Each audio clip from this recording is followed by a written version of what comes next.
আলহামদুলিল্লাহ আসসালাতু ওয়াসসালামু আলা রাসূলিল্লাহ। আবারও আলহামদুলিল্লাহ, অন্তত পক্ষে মাননীয় বিরোধী দল জামায়াত ইসলামী ব্যাংকের মালিকানা দাবি করেন।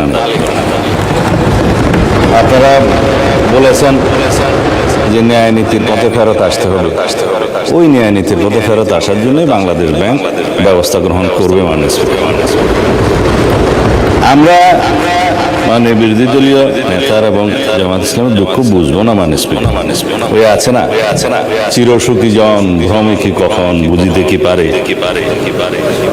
কি যাতনা বিষে বুঝিবে সে কিসে, কবু আসিবে সে ধ্বংসে নিয়ে যাবে।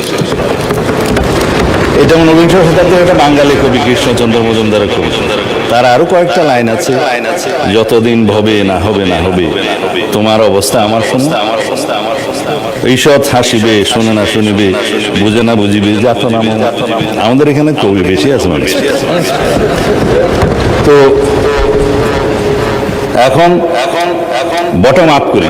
মাননীয় বিরোধী দলীয় উপনেতা বলেছেন যে শেয়ার গুলো ডাকাতি করে কিনে নেওয়া হয়েছে। ইবনে সিনার 2% শেয়ার ছিল মানুষ। ব্লক মার্কেটে 3 গুণ দামে তারা শেয়ার বিক্রি করেছে। এটা তো রেকর্ড। পাবলিকলি লিস্টেড কোম্পানির শেয়ার ব্লক মার্কেটে 3 গুণ দামে বিক্রি করা হয়েছে। এছাড়া বর্তমান শেয়ার হোল্ডিং স্ট্যাটাস অনুসারে এখানে মাননীয় অর্থমন্ত্রী এখানে আছে 81%, 92% বোধহয় একটা গ্রুপের। তারা যেভাবে বললেন আমি জানি না খতিয়ান, এটা স্ট্যাটিস্টিক্স বলছে। দয়া করে আপনারা না বললে খুশি হবে, আপনাদের বলার সময় আমরা বলি না।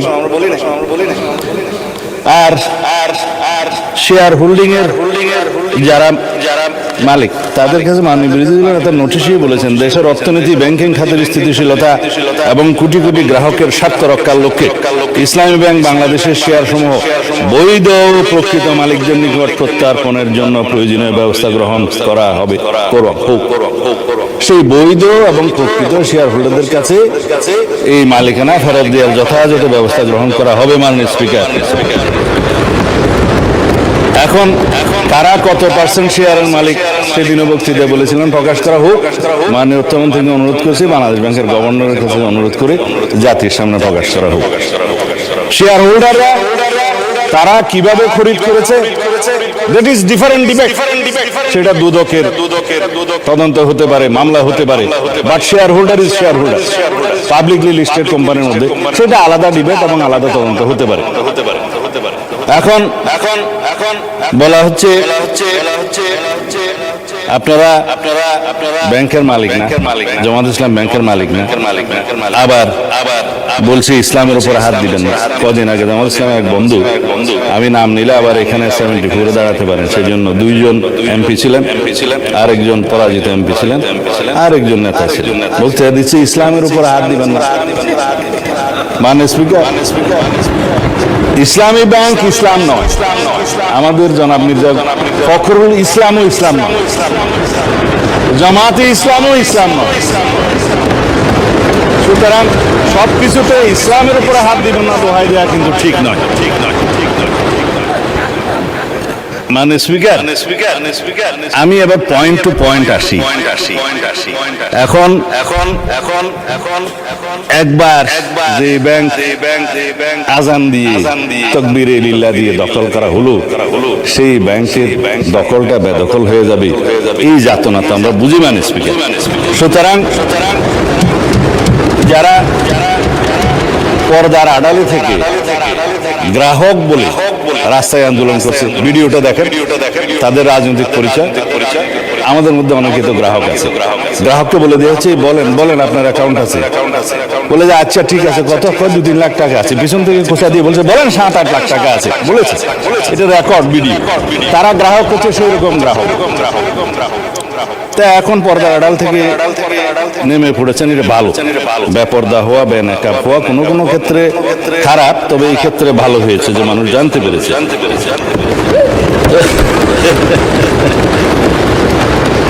মানে স্পিকার, এখানে আরডিএস নামে একটা প্রকল্প আছে। সেই প্রকল্পে এটা হচ্ছে ইসলামী ব্যাংকের একটা ফ্ল্যাগশিপ প্রকল্প। এই প্রকল্পের মূল হচ্ছে পল্লী উন্নয়ন প্রকল্প নামে, যেখানে 5,000, 10,000, 20,000 টাকা পর্যন্ত লোন দেয়া যায়। নারী গ্রাহকের সংখ্যায় বেশি। ভোটের আগে 10,000 টাকা করে অনেক নারীকে দেয়া হয়েছে। লাইনে আমার এক ভোটার জিজ্ঞেস করছে, আমার এক কর্মী, মা আপনি কোথায় দিলেন? বলছে যে বাবা, বলছে কোরআনের দল, না দিলে তো জান্নাতে যাওয়া যাবে না। 10,000 টাকাও দিয়েছে, বলেছে এটা মাফ হয়ে যাবে, আরো 10,000 টাকা পাবো। এইভাবে মাননীয় স্পিকার মুনাস হিসাবে দাঁড়িপাল্লায় ভোট দিলে জান্নাত পাওয়ার নিশ্চয়তাও দিয়েছে। এই RDS প্রকল্পের মধ্যে কত হাজার কোটি টাকা ডিস্ট্রিবিউট হয়েছে জানেন? 22,000 কোটি টাকা ডিস্ট্রিবিউট হয়েছে। 11,000 কোটি টাকা আগে দেওয়া হয়েছিল। এই 5ই আগস্ট 2024-এর পরে নির্বাচনের এই বৈতরণী পার হওয়ার জন্য আরো 11,000 কোটি টাকা দেওয়া হয়েছে। এর কোনো হদিস নেই। তবে একজন নারী ভোটারের কথা তো বললাম। ভোটের আগে আমরা প্রায় সময় দেখছি মাননীয় স্পিকার, আমরা তো লেজিটিমেট গভর্নমেন্ট, ভোট টুট পেয়ে জনগণ আমাদেরকে এখানে বসিয়েছে, কিন্তু ইলেকশনের দিন পর্যন্ত আমরা একটা ফেসবুক গভর্নমেন্ট দেখেছিলাম মাননীয় স্পিকার, প্রচারণা। আমরা এখনো মনে করছি বিরোধী দলের ভূমিকা পালন করবে। তারা স্ট্রাগল করবে সরকারি দলে আসার জন্য, নির্বাচিত হয়ে মেজরিটি পাওয়ার জন্য। কিন্তু বারে বারে এইভাবে প্রচারণা, পর্দার আড়ালে প্রচারণা, পর্দার ভিতরে প্রচারণা ইত্যাদি চালিয়ে মানুষকে বিভ্রান্ত করে মাননীয় স্পিকার আমরা বোধহয় খুব বেশি এগোতে পারবো। এখন ইসলামী ব্যাংকের আমি কয়েকটা আইনের কথা পরে বলবো, এখন বলছি না। ইসলামী ব্যাংকের নবনিযুক্ত চেয়ারম্যান দায়িত্ব নিলে এবং এই চেয়ারম্যানকে দায়িত্ব পালন করতে না দিলে কি হবে সেটা আইনে বলা আছে। বাংলাদেশ ব্যাংকের ব্যাংক কোম্পানি আইন অনুসারে সেকশন 45, 46, 47 এবং লাস্টে 57 এই কথাগুলো বলা আছে। মাননীয় অর্থমন্ত্রী বলছে যে আইন উনি বলবেন, তা আমার একটু অভ্যাস খারাপ বলে আগে বলে দিচ্ছি। বাংলাদেশ ব্যাংকের নির্দেশ দানের ক্ষমতা, বাংলাদেশ ব্যাংক যদি এই মর্মে সন্তুষ্ট হয় জনস্বার্থে মুদ্রানীতি এবং ব্যাংক নীতির উন্নতির বিধানের জন্য কোন ব্যাংক কোম্পানির আমানতকারীদের স্বার্থে পরিপন্থী এবং ব্যাংক কোম্পানির স্বার্থের পক্ষে ক্ষতিকর কার্যকলাপ প্রতিরোধ করার জন্য যে কোনো রকমের সিদ্ধান্ত বাংলাদেশ ব্যাংক দেওয়ার এখতিয়ার রাখে এবং ব্যাংক কোম্পানিগুলো, সংশ্লিষ্ট ব্যাংক কোম্পানিগুলো উক্ত আইন নির্দেশ পালনে বাধ্য থাকবে। ব্যাংক কোম্পানির পরিচালক সেকশন 46 ইত্যাদির অপসারণ বাংলাদেশ ব্যাংকের ক্ষমতা, চেয়ারম্যান থেকে বোর্ড অফ ডাইরেক্টর সবার। তারপরে আপনার 49-এ বাংলাদেশ ব্যাংকের অধিকতর ক্ষমতা আছে, 47-এ পরিচালনা পরিষদ বাতিলের ক্ষমতা আছে। বিস্তারিত বললে আমার ওই 15 মিনিটে খোলাবে না, সেই জন্য বলবো না। এই পরিষদ বাতিল করা এবং নির্দিষ্ট মেয়াদ পর্যন্ত নির্দেশনা দেওয়া, এগুলো সব বাংলাদেশ ব্যাংকের এখতিয়ার। ব্যাংক কোম্পানি আইন, তাইলে আগে আইন পরিবর্তন করেন, বাংলাদেশ ব্যাংক কোম্পানি আইন পরিবর্তন করে তারপর আপনারা এই আলোচনায়। অন্যথায় রেগুলেটরি অথরিটি হিসাবে বাংলাদেশ ব্যাংক তার নিজস্ব ক্ষমতা বলে দেশের স্বার্থে, ব্যাংককে রক্ষা করার স্বার্থে এই সমস্ত কার্যক্রম তারা চালু করবে। মাননীয় স্পিকার তারা তদন্তের কথা বলছে, তদন্ত করার জন্য। যদি এখন বলি আপনারা 5ই পরবর্তী এই ব্যাংকের যারা লোন গ্রহণ করেছে, আমি নামই বলি, নাবিল গ্রুপকে 700 কোটি টাকা এলসির এগেনস্টে লোন দেওয়া হয়েছে, পরে এই মালামাল বিক্রি করে ব্যাংকে টাকা ফেরত দেওয়া হয়নি। দুষ্ট লোকেরা বলে সেটা কোনো এক দলের নির্বাচনে তহবিলে লেগেছে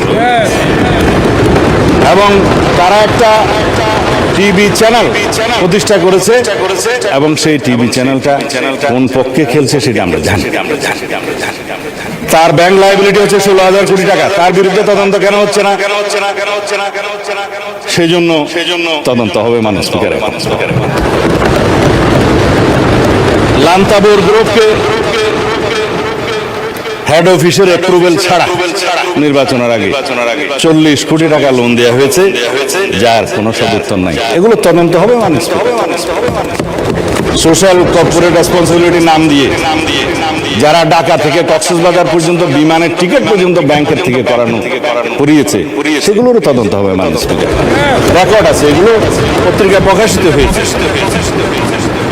এই আরডিএস প্রকল্প থেকে, এলসির এগেনস্টে লোন দেয়া থেকে, এই যে গ্রুপের কথা বললাম, নামও তো মনে নাই, লান্তাপুর না কি যেন, লান্তাবু, এরা এগুলো তদন্ত। এই তকবির দিয়ে ব্যাংক দখল করার পর যাদেরকে চক্রচ্যুত করা হয়েছে তাদের সংখ্যা হচ্ছে ৯,০০০। অন্যায্যভাবে কোনো আইন কানুন না দেখিয়ে তাদেরকে নিয়ম বহির্ভূতভাবে চাকরিচ্যুত করা হয়েছে। তারা প্রায় সময় ডেমনস্ট্রেশন করে রাস্তায়, আপনারা দেখতে পারেন পত্রিকায়। শুধু তাই না, 6,000 নতুন নিয়োগ দেওয়া হয়েছে, তাদের সবাই একটি রাজনৈতিক মতাবলম্বী লোক, এবং তাদেরকে কনফার্ম করা হয়েছে 50% আর 50% করার তালে আছে, তদন্ত হলে আর পারবে। 13,000 প্রমোশন দেওয়া হয়েছে, যারা যেই ক্যাটাগরি থেকে প্রমোশন পেয়ে যে ক্যাটাগরিতে যাওয়ার কথা না, 2-3টা করে প্রমোশন দেওয়া হয়েছে। এই নিয়মগুলো তো হয়েছে মাননীয় স্পিকার, ইসলামের নামেই তো হয়েছে বলে মনে হয়। তো সুতরাং এগুলো তদন্ত হলে হয়তোবা আমাদের কারো নাম ওখানে চলে আসতে পারে। এই তদন্ত হোক, টাকা কোথায় সরানো হয়েছে সেটা তদন্ত হোক। যেহেতু দাবি করা হয়েছে যে এসালম গ্রুপের লক্ষ কোটি টাকা পাচার করার যে অভিযোগ তোলা হয়েছে, আমরা দাবি করছি মাননীয় স্পিকার, সমস্ত অর্থ পাচারের তদন্ত করা হোক, বাংলাদেশ ব্যাংকের নেতৃত্বে করা হোক। যারা বাংলাদেশের টাকা, মানুষের টাকা পাচার করেছে বিদেশে, সকলের বিরুদ্ধে তদন্ত করা হোক। শুধু অভিযোগ দিয়ে ক্ষান্ত হইলে হবে না, কিন্তু এগুলো তদন্ত করা হবে মাননীয় স্পিকার। এই যে ইন্টারিম গভর্নমেন্টের সময় দখলদারিত্ব এবং মব সৃষ্টির একটা পায়তারা যে ছিল, সেগুলোরও তদন্ত করা হবে। তারা কোথায় কার নামে লোন দিয়েছে, কর্পোরেট সোশ্যাল রেসপন্সিবিলিটির টাকা কোথায় ব্যবহার করা হয়েছে, নির্বাচনের আগে সেই তহবিল কোথায় গিয়েছে, আরডিএস প্রকল্পের টাকা কত লোককে দেওয়া হয়েছে, কিভাবে দেওয়া হয়েছে, সেগুলো ফেরত আনার ব্যবস্থা করা হবে, তদন্ত করা হবে মাননীয় স্পিকার। এখন সেই জন্যই বলছিলাম, কি যাতনা বিষয়ে বুঝিবে সে কিসে, তবু আসি বিষয় অংশে নিজারে। আমরা ন্যায় নীতি প্রতিষ্ঠা করতে যাচ্ছি, আপনাদের আহ্বান মতো যে এখানে দুনিয়াতে ন্যায়ের নীতি প্রতিষ্ঠা করা হবে, সৎ পথে ন্যায় আশা করা হবে। তো ন্যায় একজনের জন্য চাইবেন, আপনাদের জন্য চাইবেন না, তা তো হতে পারে না। আমরা সকল গ্রাহকের এবং শেয়ার হোল্ডারদের স্বার্থ রক্ষা করব, ন্যায় নীতি প্রতিষ্ঠা করব, সুষ্ঠুভাবে তদন্ত করব। মাননীয় স্পিকার, শুধুমাত্র একজন চেয়ারম্যান নিয়োগকে নিয়ে যে অভিযোগ করা হয়েছে বাংলাদেশ ব্যাংক থেকে, তার প্রত্যুত্তরে বলা হয়েছে এই অফিসারের, এই চেয়ারম্যান যাকে নিয়োগ দেওয়া হয়েছে তার বিরুদ্ধে কোনো অভিযোগ প্রমাণিত হয়নি, কোনো তদন্ত নাই। যদি নতুনভাবে অভিযোগ আসে সেটা তদন্ত হবে। এখনো পর্যন্ত তো সে প্রিজাম্পশন অফ ইনোসেন্স নীতি অনুসারে তার বেনিফিটটা পাবে, যে তার বিরুদ্ধে শুধু অভিযোগ আনা হচ্ছে মৌখিকভাবে বা পত্রিকায়, সেই অভিযোগের তো তদন্ত হয় নাই। সুতরাং প্রিজাম্পশন অফ ইনোসেন্স হিসাবেই সে তার বেনিফিটটা পাবে। যদি অভিযোগ আনে, তদন্ত হবে, তখন সেটা দেখা যাবে। এবং he who seeks equity must come with clean hand, this is one of the maximum of the equity. তারা যেগুলো বলছে, তারা যদি ক্লিন হ্যান্ডে থাকে, তাহলে তারাও তদন্তের ফেস করুক মাননীয় স্পিকার। যাদেরকে আজকে ব্যাংক কর্মচারীদেরকে অফিসে ঢুকতে দেওয়া হচ্ছে না, এবং কলম বিরতির নামে জবরদস্তিমূলক ব্যাংকে যে বাধা দেওয়া হচ্ছে, আমাদের কাছে ভিডিও আছে। আমরা যেহেতু এই স্বরাষ্ট্র মন্ত্রণালয়ের দায়িত্ব পালন করছি, আমাদের কাছে এই সমস্ত কিছু রাখতে হয়। এই সমস্ত তদন্ত ভিডিও সহ অডিও সহ সবকিছু আছে।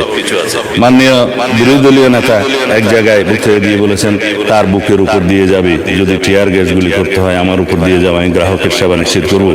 গ্যারান্টেড মাননীয় বিরোধী দলীয় নেতা, গ্রাহকদের আমানতকারীদের স্বার্থ নিশ্চিত করার জন্য আমরাও বুক করতে দেবো, শুধু আপনি কেন। সুতরাং ন্যায় নীতি প্রতিষ্ঠা করা হবে। আজকে ইন্টারেস্টিংলি দেখছি আমাদের এনসিপির বন্ধুরা কেউ নাই।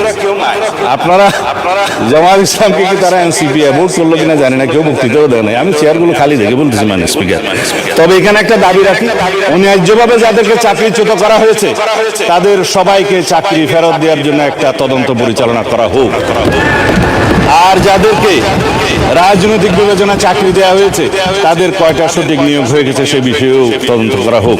মাননীয় অর্থমন্ত্রীকে অনুরোধ করছি, Bangladesh bank as regulatory authority of the banks, central bank, তার যথেষ্ট ক্ষমতা আছে, ব্যাংক কোম্পানি আইনের ক্ষমতা দিয়ে আছে, সেই জন্য সেভাবে যায়।